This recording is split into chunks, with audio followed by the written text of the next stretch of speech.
we've been through, I have been, and I know I exposed this whole house to situations that, I wish would never happen, but the fact is, it's been, we talked about it, I have, the tragedy of any tragedy is if we don't learn from it and grow from it. And so I think we should always be growing and learning. I don't know a lot compared to what's to be known. I know more than some people, and I know less than some people. But I do know this, I think we should keep living until they bury us. You know what I mean?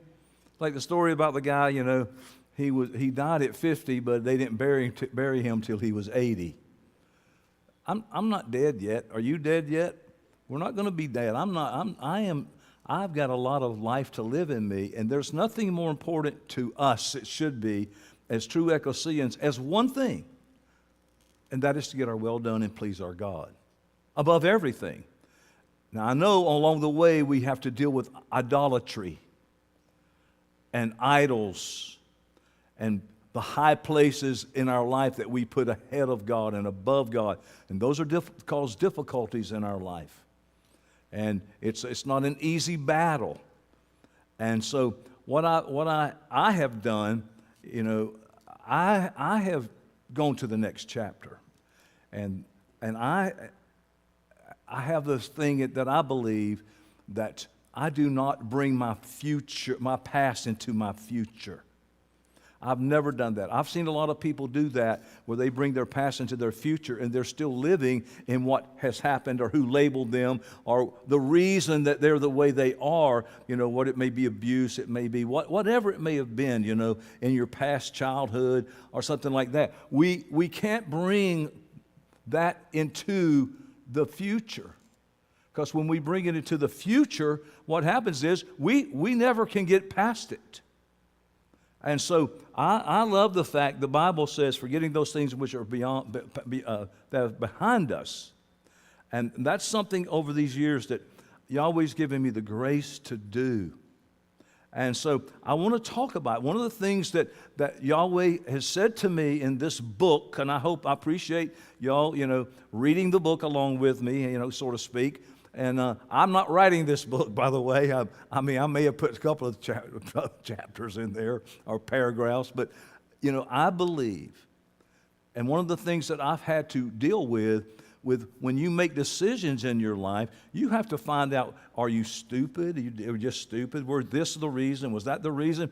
But I always want to make sure, Yahweh, did you bring this into my life? Did you cause this situation? Did you cause this to come in my life? Well, because Yahweh believes that your well done is more important than anything. He believes your well done is more important than your children. He believes your well done is more important than your spouse. He believes your well done is more important than your house. He believes it's more important than your mouse. Oh, I thought I was Dr. Seuss there for a minute. You got to realize that. I was preaching a long time ago. Bevy used to sit right over there, and I told you, I'm going to get my well done, whether she does or not. That don't mean I didn't love her. I don't love her, at the time. I love, Bevy. But the thing is, and I told her that marriage is temporary. We're not Mormons. We don't going to be married in when we get to heaven, which we even know we don't go to heaven now. We rule and reign with Christ on the earth. So, but it's been a thing, and I've been questioning people and talking to them and letting them judge me and say, because I want to know who God really is, and I want to know how He acts. I want to know what He does, how He moves, how He thinks. My daughter told me one day, she said, Dad, I think Yahweh has a sense of humor. I said, I know, I no doubt about it. Look at his nose. Paching. And I said, but if you're going to give him that, you have to give him the emotion of crying too. And I believe that. I believe God. I believe you can grieve the Spirit of God. I believe we can disappoint God. I believe we can make God regret He ever created us. I've read it. So I want to know who God is, not a relationship with God, because a relationship is usually a two-way street and there's bartering involved. You made this, and I do that, and I do this, we do that, and you get your turn, it's mine. That kind of stuff, I don't know about that really. But I do know this. I am experience. I cannot say that word anymore. Experiencing Him more than I'm having a relationship with Him. Because I'm going to tell you something. He's somebody to be experienced.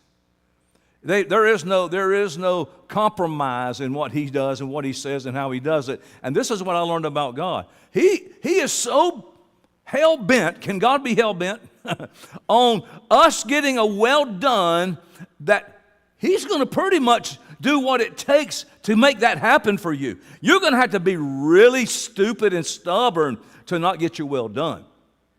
You're going to have to be so carnaled out and fleshy and selfish that because He is working, and what He began, He's going to finish in you. And you can finish happy about it, or you can finish really living a depressed life. Listen close to me. When I told people there's no Satan like we've been told, like the harlot mother church and all her children, her daughters, build this Satan up. They had to build something up so they could control us with something. When we found out that the word only means adversary and what that true Satan really is, then we found out that this is what I found out from the Bible. God creates evil. Now that don't play good. So I got to say, okay, now how am I going to fit that into this brain that has been so brainwashed, and I've been formed by something that was my whole identity? Not my whole identity, but for a long time it was the very thing that I lived my life for. Church, ministry, helping people, preaching the gospel, knowing stuff. Got to be smart. You got to be the smartest guy in the room. And so I found out that what God is, and I'm still learning about who God is. And I found out that everything that happens in my life, and I'm not just talking about that one particular thing, I'm talking about my whole life and the future. This is what I've learned. You can never empower any moment in your life. You cannot empower it and allow that one moment to identify or validate or cancel you. It's a process of growing. And my life's been that. I've made a lot of mistakes in my life. I've fallen down. But guess what? I got up 7 times. This is what happens. The righteous get up 7 times. And that number is significant. It don't mean just the number 7. So this morning, I've been kind of talking out of my heart some. Even on Facebook. I hope you all read my Facebook post, because I really believe those are words from the Lord to me and for us. And we've taught on doctrine a lot, and we'll get back to some doctrine. But if we know everything there is to know doctrinally, but we're not becoming like Him, and we don't love Him with our whole heart, soul, mind, and strength, and our neighbor as ourselves, and I'll tell you what else. Yahshua said, love your enemies. It don't matter what we know, really. Because when you experience God, then it's He that is working in you, and He even gives you the want to. Sin will fall off of you because you're not going to want to sin anymore. People think they can just go and take 12 steps or this or that. I'm not criticizing that. That's great for a lot of people in the world. But I want to tell you what, spiritually, it accomplishes nothing but a dead work. Only it's Christ in us that does these things, because we love Him and we don't want to do it so bad that we won't do it. The Bible says the fear of the Lord is the hatred of sin. And I'm going to tell you what, just getting drunk ain't just the only kind of sin there is. I was telling Joel up here today, I was singing a song by Andre Crouch. I've sing it here. Don't let hatred be among you, or don't let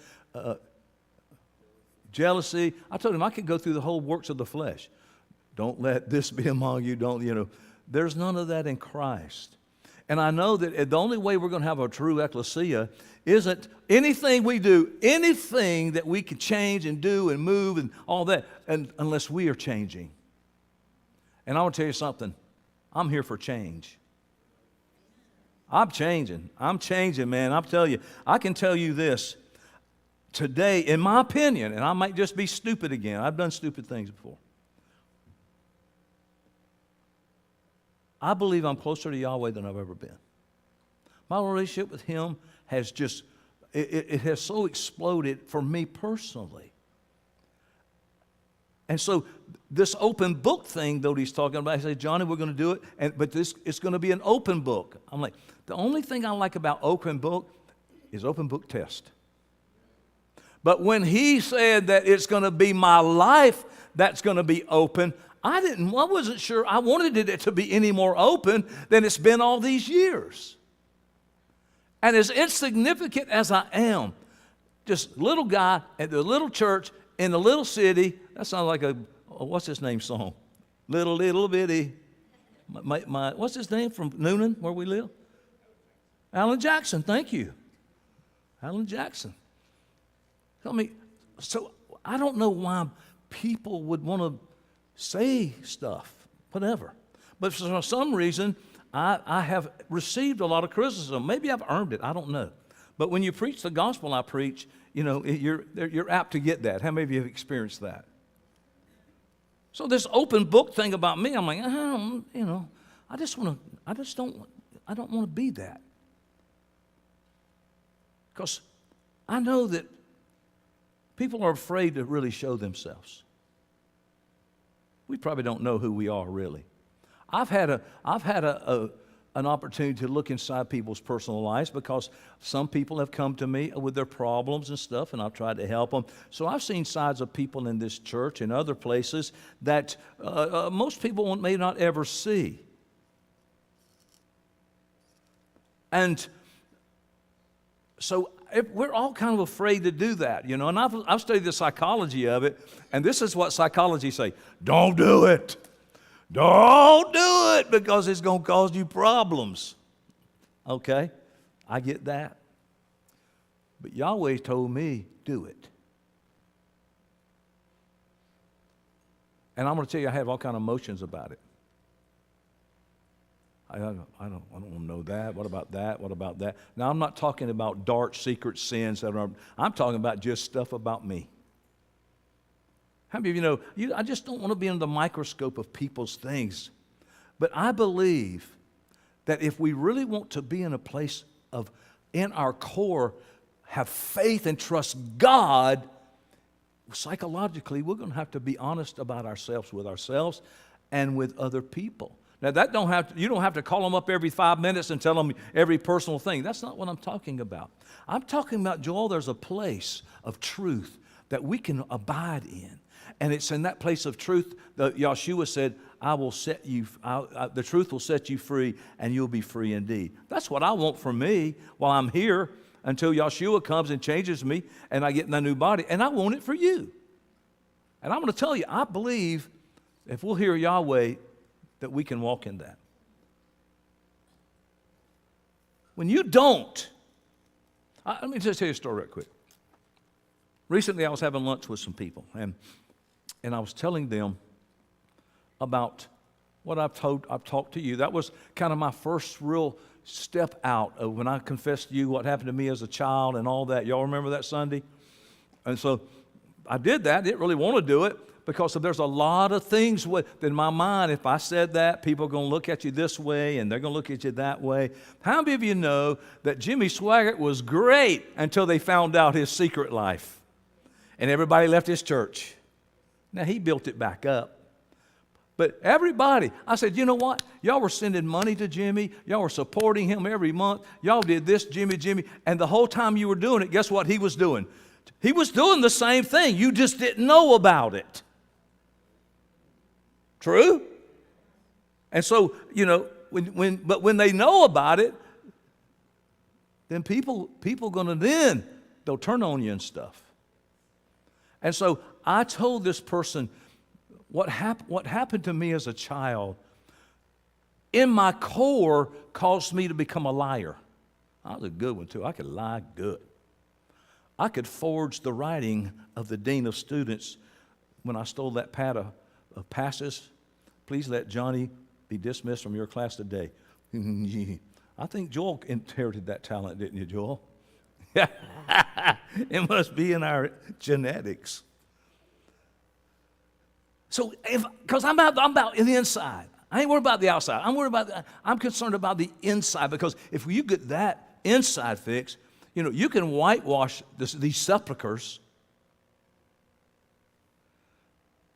So I knew there would be these things that would make me, I was secretive. I didn't want to say things because there was a shame upon my brain about what happened to me, even at a young age. I was shamed about it. So everything became shame. I had shame on everything that I did.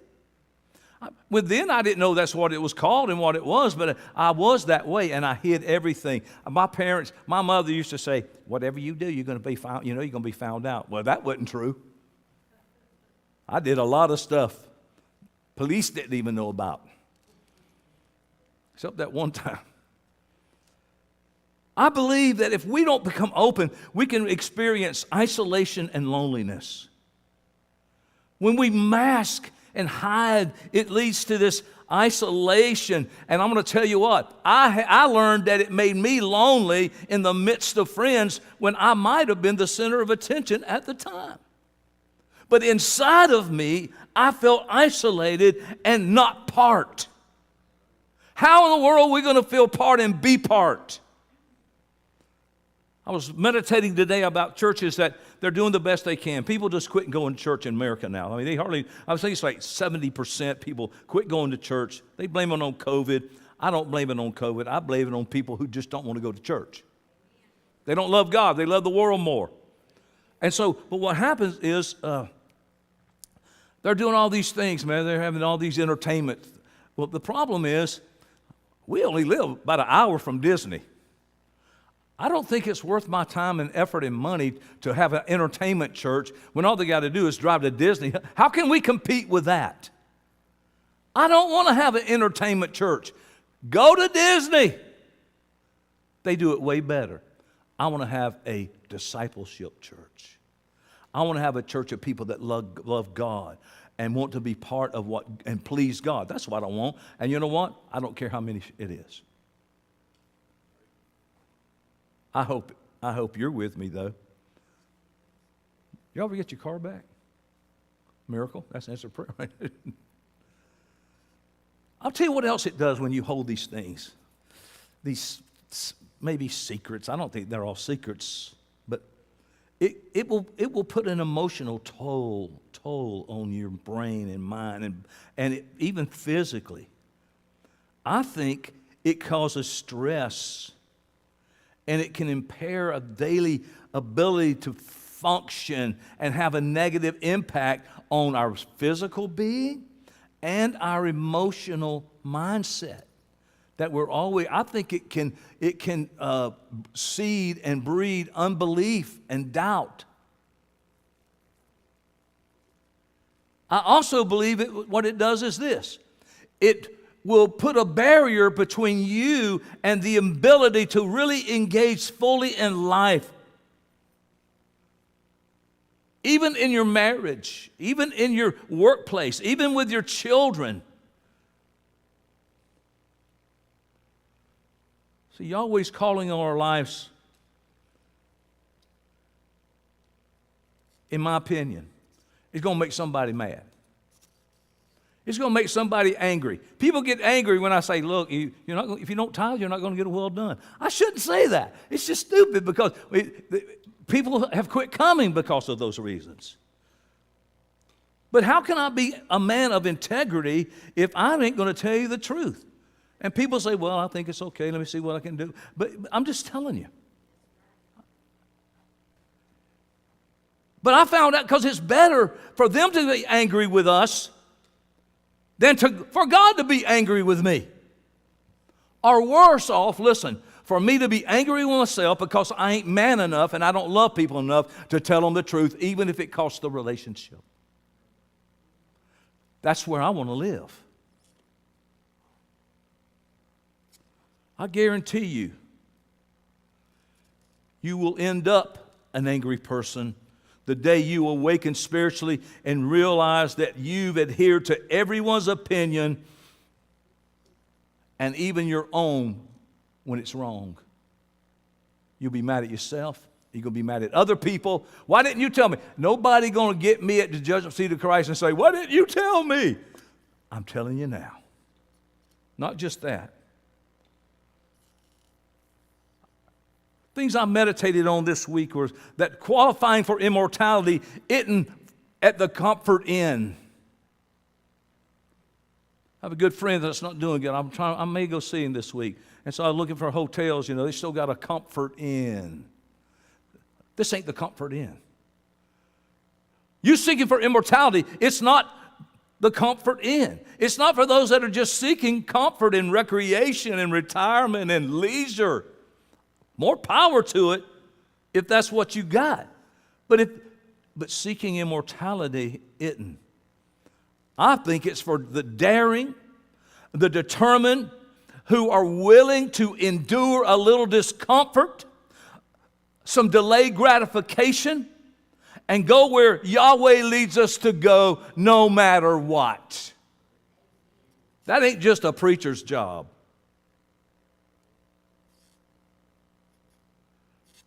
I am not that open socially with people who want me to fail. You anybody that wants you to fail? I know people that want me to fail. I've had people put a curse on me, which I don't believe in them, except if I curse myself, so to speak.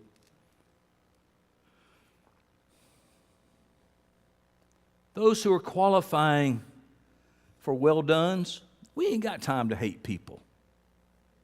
I ain't got time to be on Facebook talking bad about people. I don't have time to be criticizing everybody. Man, I want everybody to be a winner and to overcome and get their will done. That's my heart. I wouldn't be doing this if it wasn't that. And I believe that we are closer to our reward than ever. And I believe that we are wiser than we've ever been before because we've learned from the ups and the downs and the crap in our life and the God relationship or experience that we've lived through.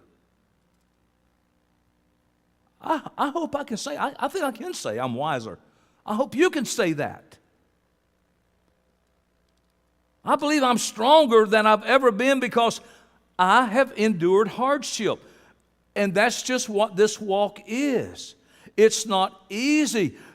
It's easy to float down the Silver River in a kayak. But it's harder. It's 4 miles an hour or so. You got to paddle back up. I always liked putting Bevy in the front of the kayak because she was the woman, and I preferred her first. And not only that, but she would be paddling, and she didn't know I wasn't. You like that? Right. That was my Jack Benny, Joel.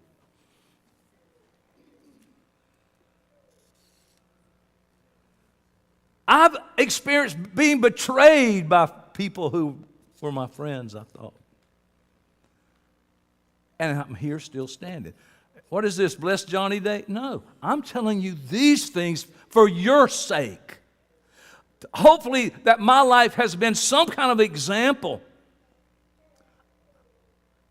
I'm closer than I've ever been because I continue to figure out who I am, and I accepted who I am not. Y'all, please, somebody get this.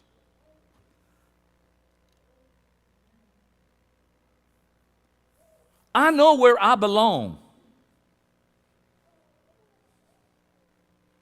I know what I want. But I've learned you can't always have what you want.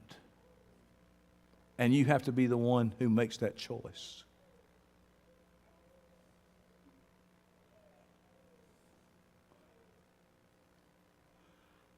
I am learning and being delivered from being such a empath, to let go of the people and absolutely the circumstances that have no role in my future. Are y'all learning something? Are y'all learning something? And it's not with an attitude. It's not with unforgiveness. It's not with malice. It's not hate. It's just God's teaching me. I hope that what I'm learning in my walk will be something. That's what a spiritual father does. His experiences are going to save you the heartache. I'm closer than ever because I live in this ever-growing awareness of what matters to me and what don't matter to me. It's pretty simple stuff.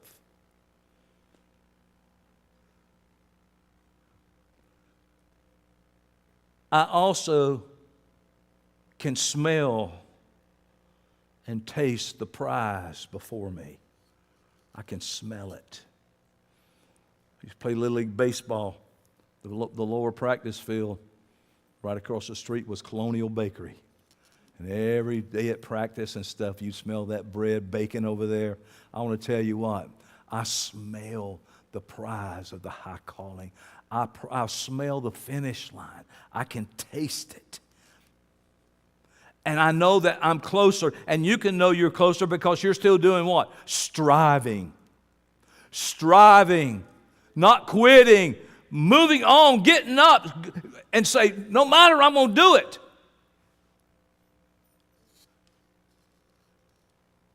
And the more I've done that, the sooner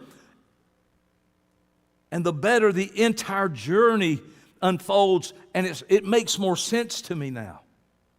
Just like the Bible. When I used to read the Bible, I accepted a belief, said I believed it. But the more I read, the more I studied, and the more I sought after it and striving for understanding, it began to make more sense. And when I shared that with most people, their number one response was exactly that. That makes sense. I've learned through, I'll be 70 this year. I'm not sad about it. I want to be the best me at 70 than I've ever been. I want to be smarter than I want to be in better shape. I want to have more health. I want to be more disciplined. That's what I want at 70. I'm not just going to, give up. I want to be a man of God greater than I've ever been. I want to be a friend like I've never been. I want to be a father like I've never been. I want to be an apostle like I've never been. If we're not careful, we'll allow the conditions in our lives to distract us from the true meaning of our lives. And I've learned that there is a door that we can walk through, a door of victory for us daily. But you can't go through that door without passing through a hall of haters. Because people going to hate on us. They're going to hate you. If you're blessed and you're prosperous and all that, there are people who are just going to hate on you. Listen, I don't want this to sound like selfishness. And I don't want you to take this out of context and go with it and flesh out on it.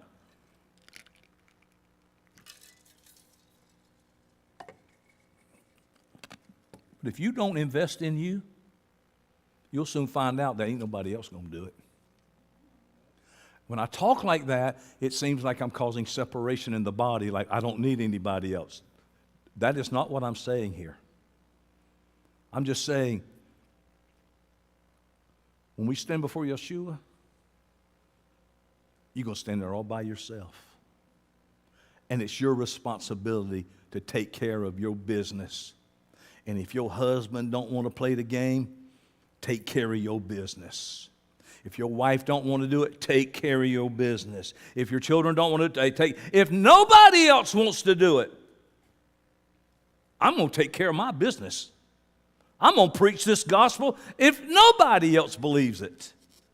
I'm going to grow if nobody else does.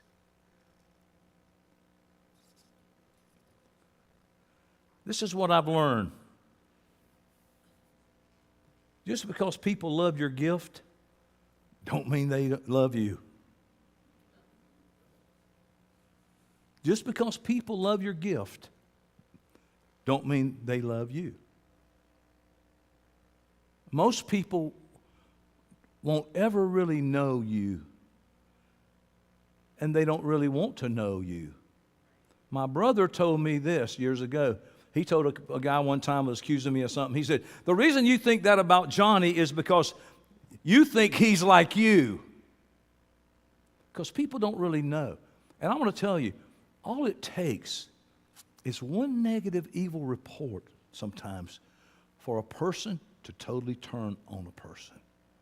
One thing. It's almost like they're waiting for somebody to fall. You know, I see these celebrities and stuff. They're all worship. They do one thing. Say one word wrong or something. I think that's in human nature. This isn't sad, and I'm not having a pity party, but most people don't really care about us.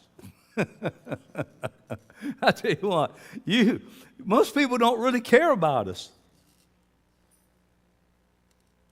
Life is going to go on. See, I don't want a church where we say, we love you, and because that's what we do. I want to be something that is real. And this is probably the impossible dream, to fight the unbeatable. But I'll tell you what, despite all that,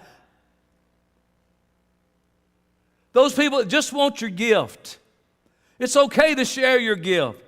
And it's a good thing to serve your gift to people or in places where they can benefit from it. I've experienced many times that someone I considered a friend kicking me to the curb because of one little thing after he has depleted my gift.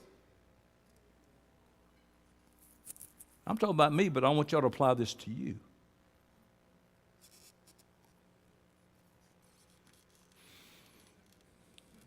Even when I've helped salvage their marriage,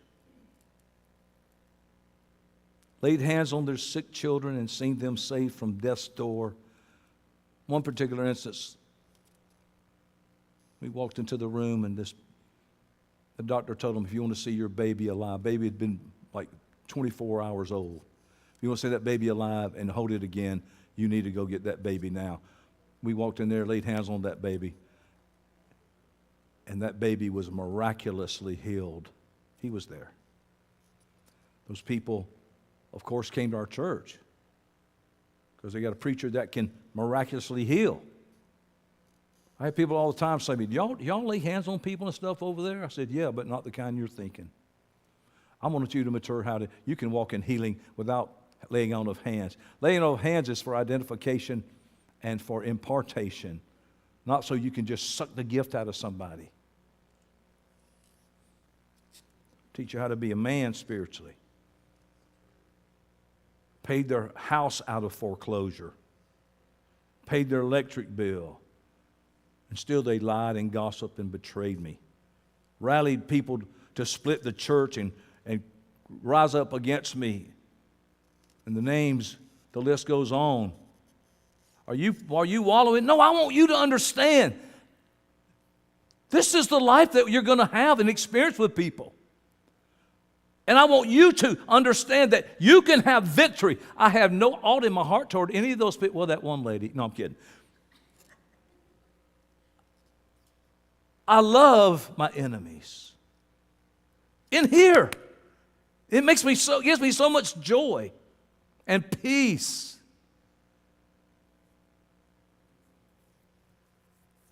I know who my real friends are. They've been with me a long time. And there ain't nothing they don't know about me.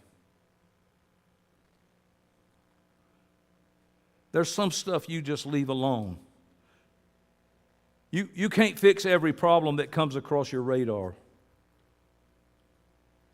You don't try to straighten out every dispute that comes before you. Man, I've tried to be God. I want to tell you right now. You can't worry about every room or what you think somebody might be thinking, and even though they're not thinking it, you think they think it. That's the worst kind. People going to gossip about you, let them talk. Because the people who are talking negatively, they don't matter really in your life. But I got to tell you this right here. I try to, when people would leave me or walk away from me, I try not to say bad things and all that. And I'll tell you why. Because I want to give them, if they ever want to come home, I want to give them an easy path back home. If God can restore such a one in a spirit of meekness, those that are spiritual. Y'all got quiet on that one. When people tell you you need to drop on your knees and repent, I don't mind dropping on my knees because I'm strong enough to stand up again because God is raising us up. I want you to know it's okay to yearn for more. It's okay to desire more. It's okay to be more. It doesn't mean you're ungrateful for what you have or that you're greedy necessarily unless it's just to consume it upon your own lust. What it means to me is my ambition is for the higher calling. I tell people I've told somebody, I'm not really into money. I got to have it, everywhere you go. But money ain't a big thing to me. Some people found out surprisingly that that's true. But my ambition is to have heavenly treasure. And I have a yearning inside that calls me to press toward that higher call.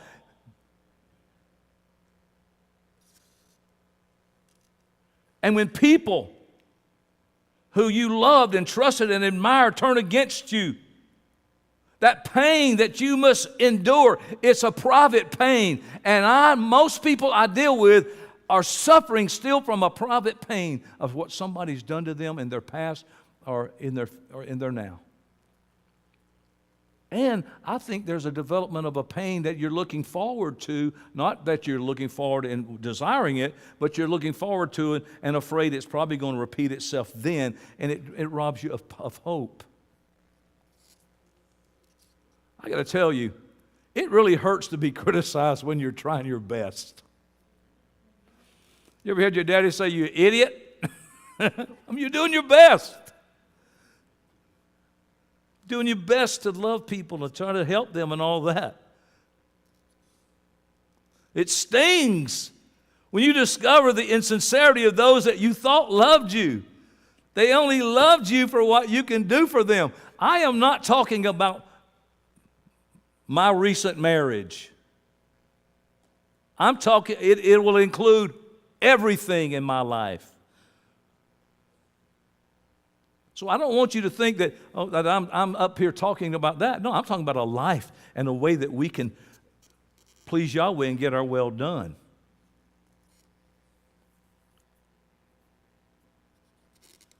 It's harsh reality to face that someone simply wants you to fail. You don't know why. They don't know why. They just can't stand the thought of some people getting peace and joy and those kind of things. And you know what?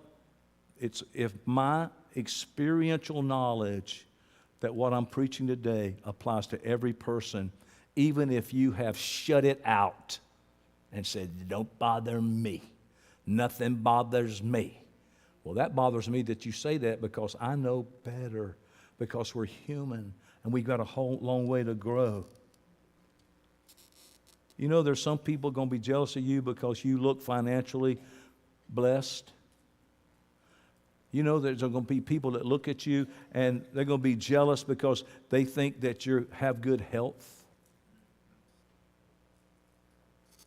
They don't like it. You sure looking good. Yeah, well, you lose weight. I mean, there's all kind of stuff that we have to deal with. These are nitpicking things today, but I want to tell you, I'm trying to get down to a root in all of us so there won't be any of this junk in our lives. Because what it's done, it's caused walls and separations between even us in this house. I could just leave it alone. I could just talk about a doctrine and all that, but that is not what God wants. He wants a people who love each other. Yahshua said, Father, make them one as you and I are one. That's what we're working on right now.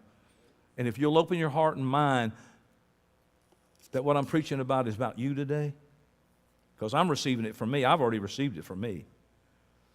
Then we're going to get somewhere.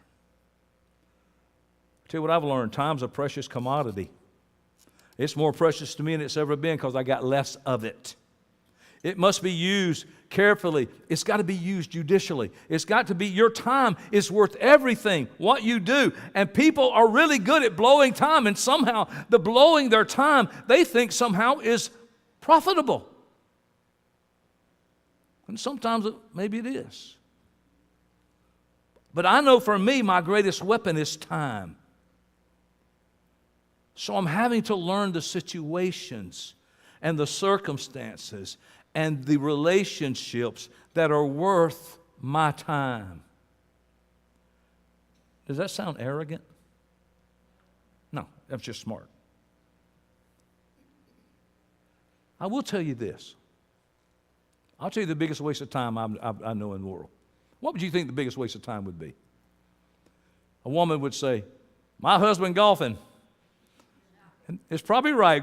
Golf is a pretty big waste of time. You know, shopping, whatever it may be. Let me tell you the biggest waste of time. Fighting.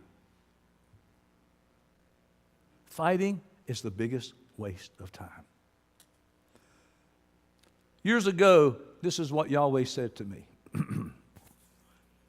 Because you know, let's say you're married to somebody, and you know being married, there's liable to be fights. Am I in the right house? Of course. But you know, after the cold shoulder and the I'm not speaking to you and all those kind of things that we do, yelling, spitting on each other, you know, blah. Man, I have seen beautiful women before turn ugly right in front of me. I mean, I've been in that office right in there, and I've seen women just say, blah! I'm like, holy. And then I see a guy, guy would say, I'll hit you in the head. I said, if you're going to bust her head up, take it outside. I don't want blood all over my office. I mean, that's a true story. That's a true story. I said, man, I'd move all my golf clubs out of my office and put those cushion things in there. And so let's give it, I used to call it 3 days and 3 nights in the tomb. But after the 3 days and 3 nights, what usually happens? Good morning, good morning. Blah, blah, blah, blah, blah, blah, blah. Guess what? Then you're sorry, I'm sorry. And then guess what? You get some smacky jack, smooching, hugging, and then you go on. So this is what I think. You know you're going to make up.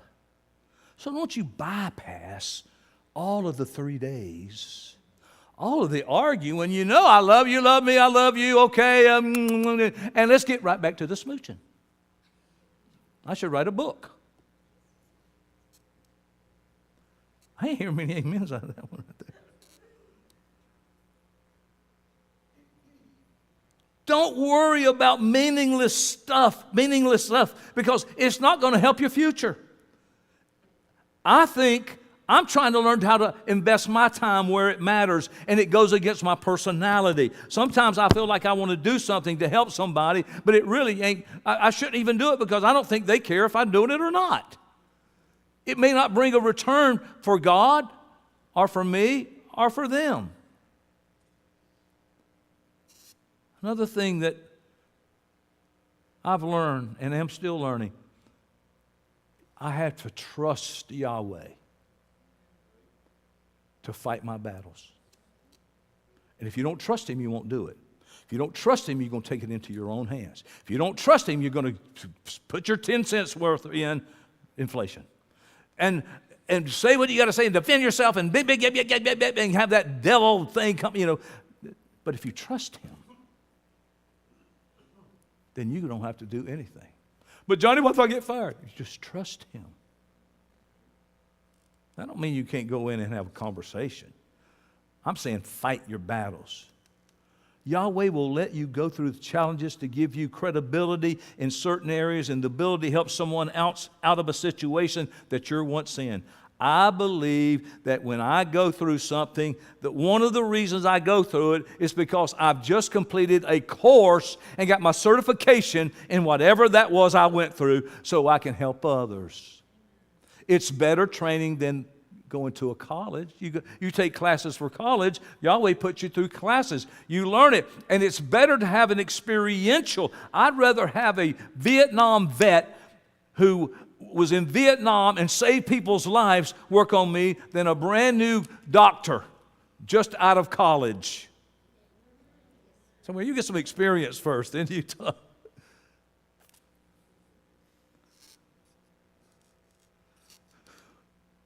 So you can help somebody else.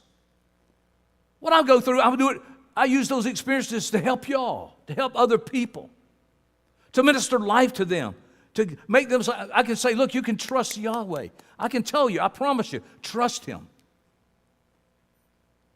It's learning how to be touched by the feelings of others' infirmities.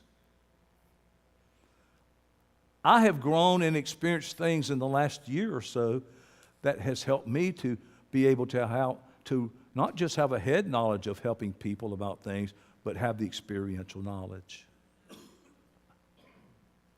I can really be touched by people's infirmities that have gone through the same thing. I don't know anybody that likes hard times, but the fact of the matter is the unpleasant experiences that are usually the catalyst to build the character required for our qualification to rule and reign with Yahshua on the earth. You hear what I just said? You're getting your degree, you got to graduate, you got to pass the test, you got to qualify, or you ain't going to rule and reign. You hear what I said? If you don't know what it feels like, you don't know how to help, you haven't learned that, you don't have the character of God, then He's not just wanting to save us from dying. He's pulling out a people out of the Gentiles for a people for His name that are going to rule and reign. And He can't have a bunch of newbies ruling and reigning. He got to have some people who have experience with people, because we're going to be ruling and reigning on this earth with people that we have now. We're not going to be in heaven floating around fishing and whatever it is, Just going to church every week.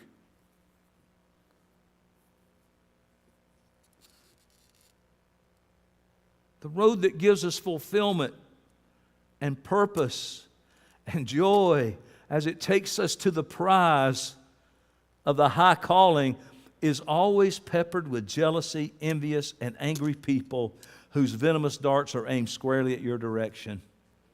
I got to tell you, the Bible says straight is the way and narrow. See, straight is the gate, narrow is the way that leads.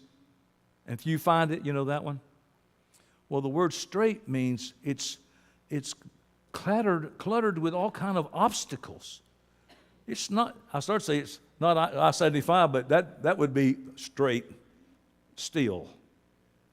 But there's all these obstacles that we're going to have in our life. Look, don't be surprised, Peter said, when these things happen to us. And you're going to have these people who are going to be jealous. They're going to say, oh, that, because I'm going to tell you, when you get to where you need to be, it don't matter what's happening to you. They're going to get mad at you when you are cool as a cucumber in the midst of adversity. They're going to envy you. They're going to desire that. How do you do that? Why aren't you going crazy? Because we trust God. And we've already had that battle, and we've already won that battle, and we know it's just a battle that He's going to win. I don't even have to fight it. One of the things I'm working on in my life, and that is gossiping. Sometimes you talk about people, you don't call it gossip, but that's kind of what we're doing. Hey, how's so-and-so doing? Yeah, you know. We like to gossip. We like to meddle in people's business. We like to know what's going on. I mean, a lot of people, they know everything. They think they know everything that goes on in Trump's life. Everything behind the scenes. Trump's this. They think they know what's happening in politics. They know, they read something online and then they know what a person's going through. I hope to God that people don't judge me by what people are saying online about me. I'll tell you that right now. But we read these movie, what do you call them? Like I forget the name, The Sun or Inquirer. What was that one? National Enquirer. The people just put stuff on there. You know what? If you get on YouTube and you're looking for something, they'll put something real crazy on there to get your attention. And it looks like this news guy. If he pulled the thing back, he's probably in his boxer shorts and he's in an old raggedy house, but he makes you think he's official, and he puts all this evil lies on there and really makes it glamorous so he can get you to sit there and watch it long enough that somehow you make money or something on Facebook. Yahweh told me this straight up. Gossip's hater activity. Gossip is hater activity. I don't want to be a hater. I don't know why talking bad of people somehow is comforting to people. It's kind of comforting. I think we feel so bad about ourselves or something that we want to bring them down lower in us, maybe. If that's the case, Yahweh, I don't want to be that. Sometimes that's why I'm quiet. Let me tell you what's this hater activity? Listening to gossip is.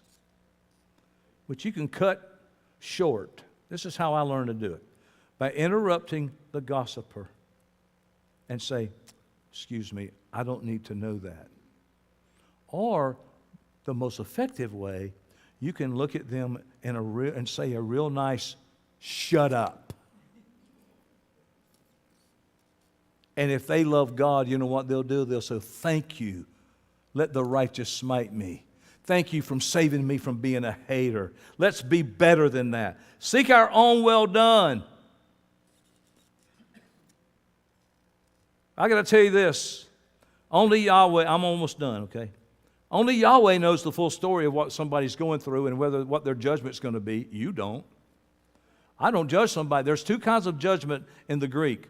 One is you cannot, it says judge not. That don't mean I can't look at somebody and judge how they're living. No, he's a liar. You can't judge me. That's not judging you. The other judgment is that you can't determine whether they're going to get their well done or not. That's it when he says judge not. So Yahweh knows the full story. He knows the results.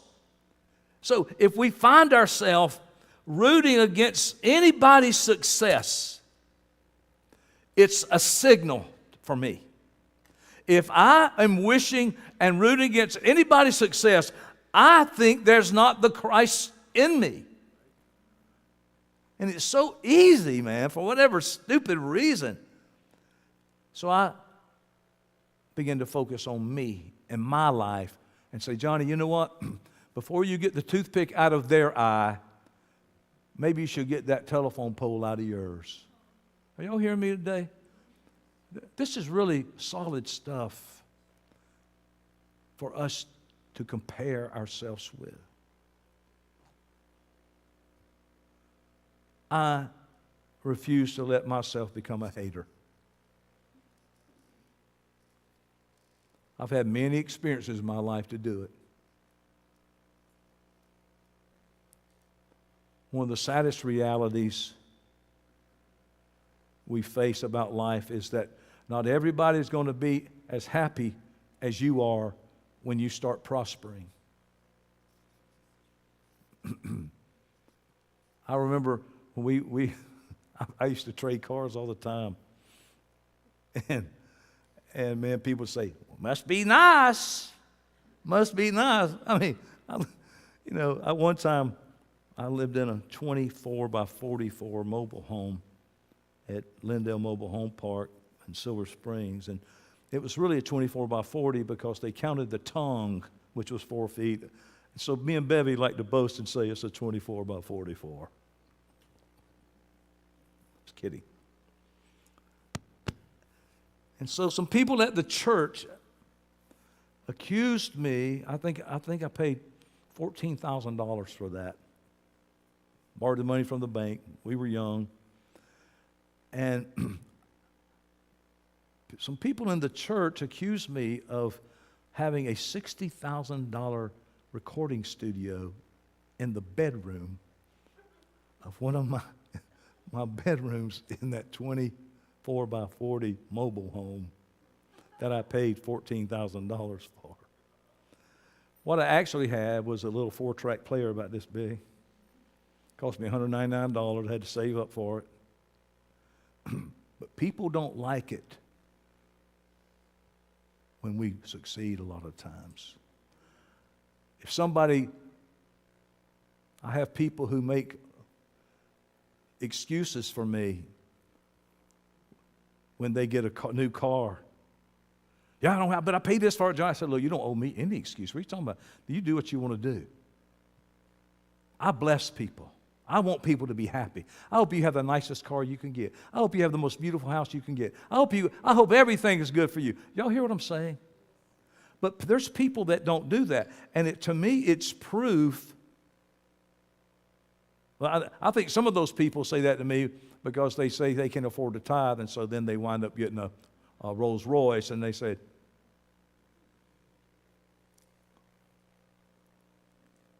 people can despise your happiness. People real close to you will despise the fact that you're happy. You might even be married to somebody who is not happy that you're happy.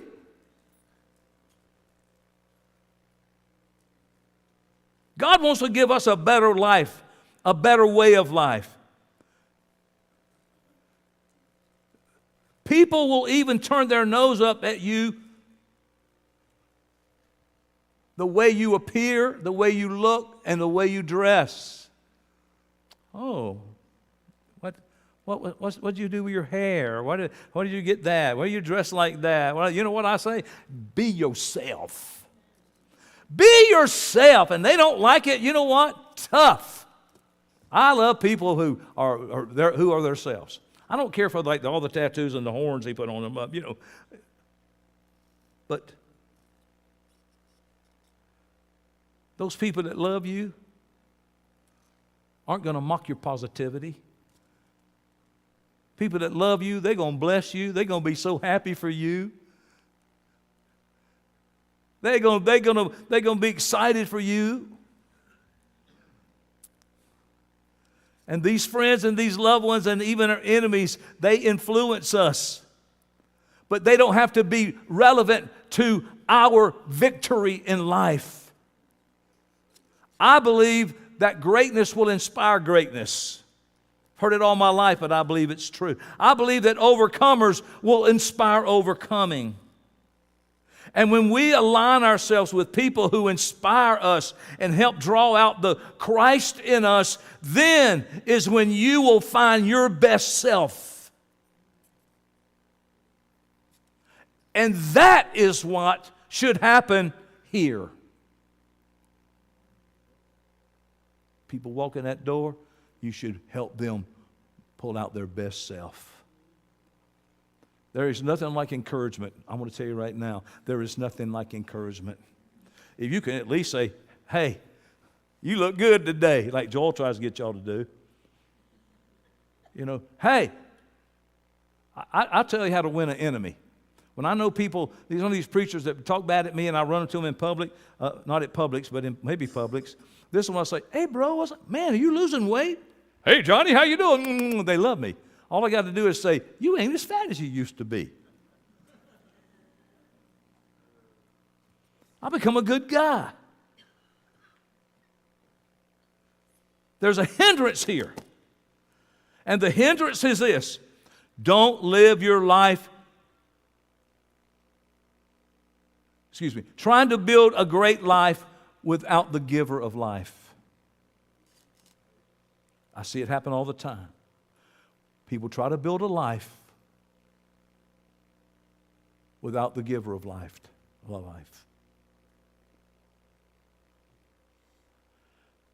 Don't live your life leaving your God-given gifts unopened, because there's a treasure in this earthen vessel, and you can release it and give it to people, and they can partake of it, and the best them will come forth.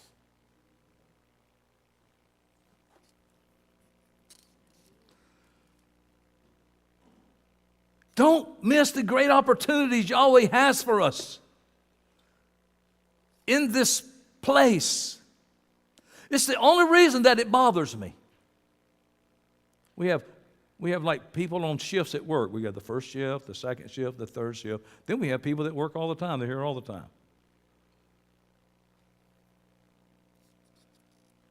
This morning, what I would love to do is to rip off the lid of your abilities.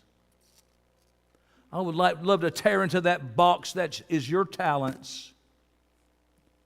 And I would like to use every gift Yahweh's given you for His glory. Did you hear what I just said? I would love to do that. I just want to rip the lid off of your abilities. It's like Christmas morning, man. Your grandkids, they tear into that box. I'd love to tear into the box of your talents and use every gift Yahweh's given you. If we could only devote ourselves to fulfilling the unique purpose of why. Why? Why am I here? Why was I born? Why? Why did that happen to me? Why? The struggle may go on much longer than we've imagined, and it's just what life is. And by the time we get to the end of the fight, you may barely be able to hold on. I've seen it happen. You wonder if you're crazy for even holding on. You've been battling so long, you're worn out. You hoping for maybe a stroke of luck. Find a four-leaf clover, or a rabbit's foot, or a wishbone. You pray maybe for just a little bit, Yahweh, a little bit of divine favor. And you look for encouragement and search for compassion in somebody that understands. But most of all, most of us are just looking for a little relief.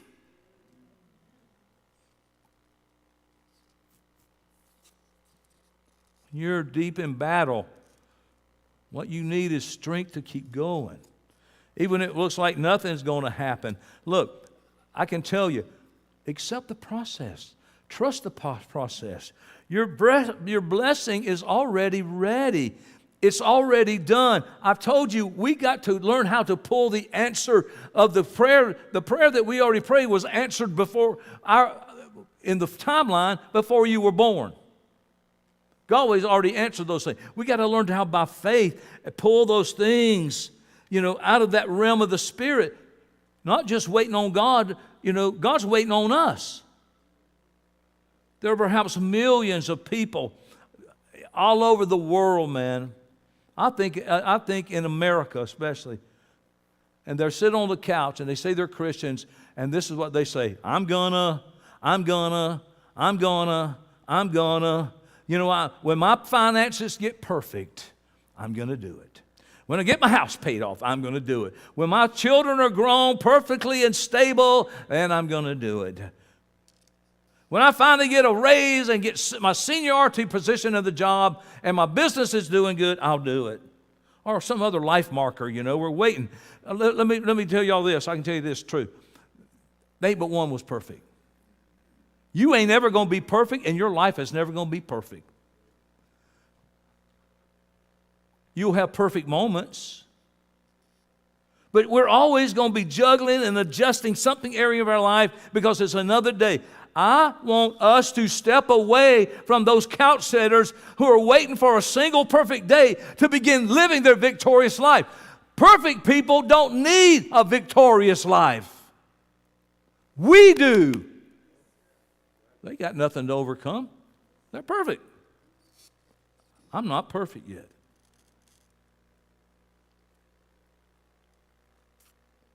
Can we get up off the couch and make a step? Rip that top off of that lid off of our lives. A lot of people let fear block them. And this is the word that Yahweh told me to say. Many people feed others who can't feed them, while they completely fail to nourish those who really desire to feed them. I really desire to feed you. I'm not laboring. I'm not saying I'm laboring and I'm sweating and all that. But I search for the word that God has for us. And this is what God said. We got to feed each other. I fed you. What you going to feed me? What if you come in here to feed Dick? Because I know we're all hungry. We can't wait to get to the restaurant now. But are we hungry spiritually? And are we going to let these things work in us? Some of us are, we're still bound in childish things. I mean, you know, there's things that we should be doing. Some people, they don't have the faith to tithe. I mean, you know, and people that make a tenth of what people make, they're tithing and they give above that. I mean, to me, it's just a fear thing. It's a thing up here that they don't believe that there's a God. Because if you can't give God a tenth of your money and Him take care of you, then He sure ain't going to raise you from the dead. Surely you can't believe that. It's God testing us, trying us. Do you love me or do you love the world? Do you love the love of money is the root of all the evil, it says. You know, what about coming into church? People just think, well, it's flipping. You know why? Because you don't need being fed, you think, and you sure ain't going to come and feed nobody. And so we got to get this mentality right, man. We got to come feed somebody. And sometimes that ain't nothing but just sitting at your post. Sometimes it's just letting somebody know you love them. And once you start getting free from all of your stuff, that stuff that you brought into the future, then you're really going to be able to touch people. And you won't be so self-consumed anymore because you'll be free with your self stuff. And then you'll have that compassion and you'll start feeding somebody else. I believe that it can happen. And I don't think Yahweh's ever going to be pleased until we put Him first. That's the most important thing. Seek first the kingdom of God. And we can have all of our excuses we want. We can have blaming on all of that. I'm telling you, I smell the day. I'll say one more thing. I'm gonna cut them off. Turn me off, Doug, okay? Thank you. I don't talk about politics and stuff.